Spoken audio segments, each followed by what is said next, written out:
Hello, I am Blaze, and welcome back to Warframe. Today, in a testament to how stances make the melee weapon and not so much the other way around, I would like to go back and look at the older Silva and Aegis.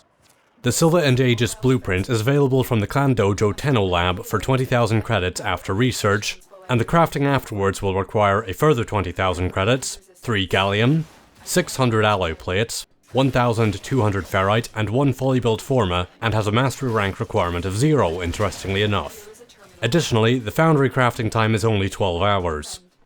The requirement of a forma is bothersome as it doesn't come with any innate polarities outside of the typical stance slot polarity, but the rest of the material requirements are quite relaxed due to being an older weapon.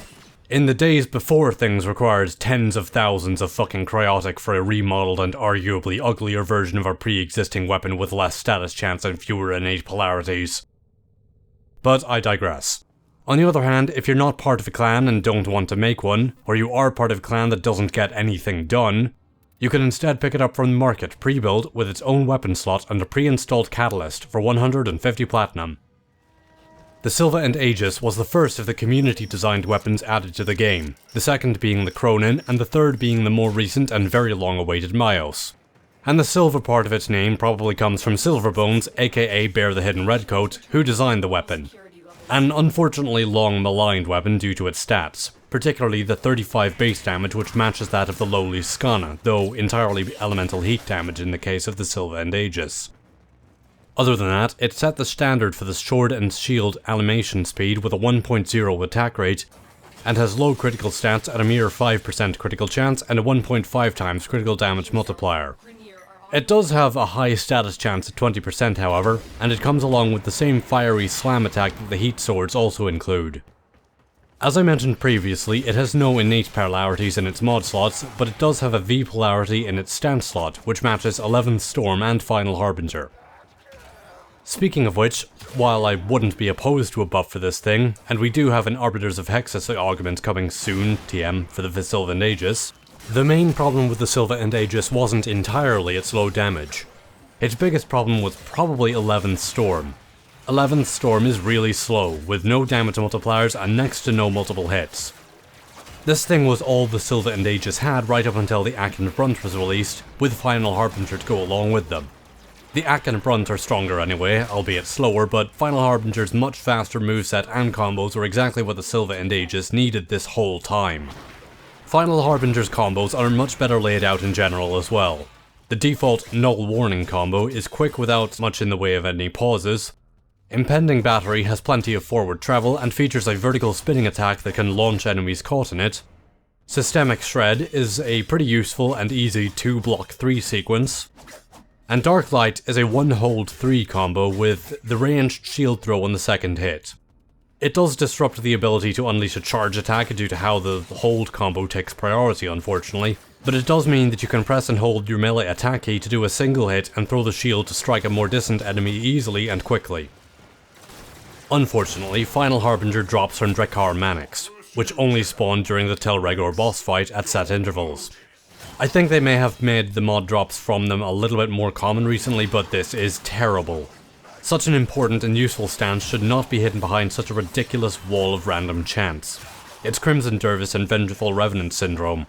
Pick your poison, farm for ages from the same single mission, or pay someone on trade chat for, as of this video, an average of 150 cocking platinum. Or even 200 or more. God damn it. Wow, this video has way more rants in it than I thought it would going in, okay. But once you do get your hands on Final Harbinger by hook or by crook, you can transform the Silva and Aegis into a very capable set of weapons that look amazing. They won't rock the world exactly, but come on, it's a sword and shield made of goddamn fire because of course they are. I'll let realism and practicality take a back seat if it means being this cool. Although on that note, the fire sword is projected from a knife blade, so if it did lose power or fuel or whatever it runs on, you would still have what I assume is an entirely functional knife. So hey, it isn't even all that impractical after all, fancy that. And more recently were the additions of Body Count and Weeping Wounds through the Shadow Debt event, which can still be acquired through spy missions on the moon. And those mods are themselves exceptionally useful for all melee weapons. Body Count letting the combo counter stick around for a length of time that actually allows you to build up a good damage multiplier, And Weeping Wounds on top allows weapons like the Silva and Aegis to build up to an extremely high status chance to mess with enemies in whatever way you built the element mods for. On that note, here's my build. Body count is an auto-include on every melee weapon now, with Weeping Wounds to stack up the status chance.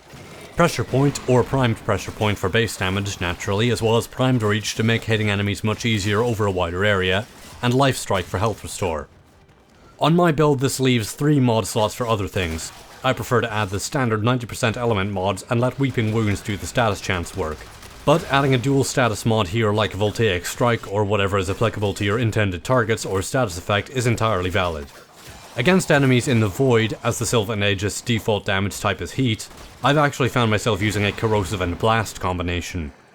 Blast allows you to knock down enemies in an area and keeps them off your back while they're focusing on getting back to their feet, which can be quite useful.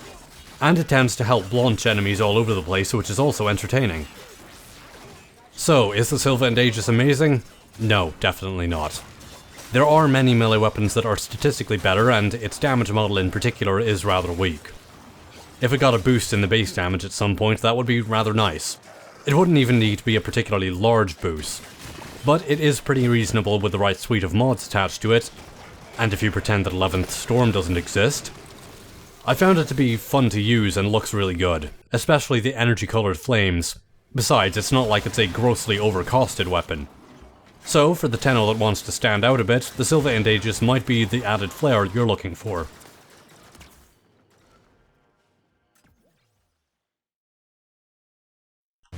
Thank you for watching my look at the Silva and Aegis. As always, all comments are appreciated, and I hope to see you around next time. For more Warframe content, you can click down below to check my overview of the Stradivar and Dark Splitsword, or my thoughts on Worm Prime. Or for something unrelated to Warframe, you can check my ongoing playthrough of Dark Souls 3. And as always, good luck, have fun, and take care.